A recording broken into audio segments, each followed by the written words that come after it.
Are you aware or have you ever heard of the term sintering or sintered? You probably have if you've ever worked with zirconia restorations. Those restorations are sintered, meaning that they're fired under a high heat in order to change them to a much harder material.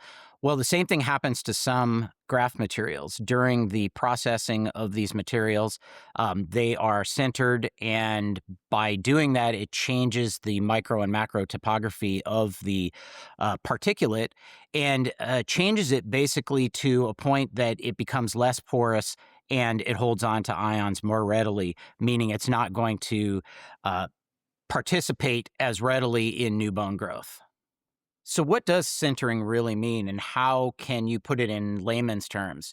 Sintering is no difference than if you've ever gone to paint your own ceramics and you get that little white bowl or vase that you're going to get ready to paint, and you can literally take your fingernail and scratch off some of the material.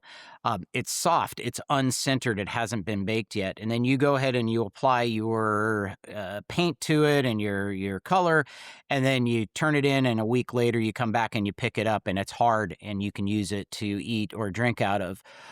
This is no different than the way that sintering affects hydroxyapatite or calcium phosphate materials when they're processed under high heat. And those are going to then create ceramics, which are going to be much more difficult for the body to break down.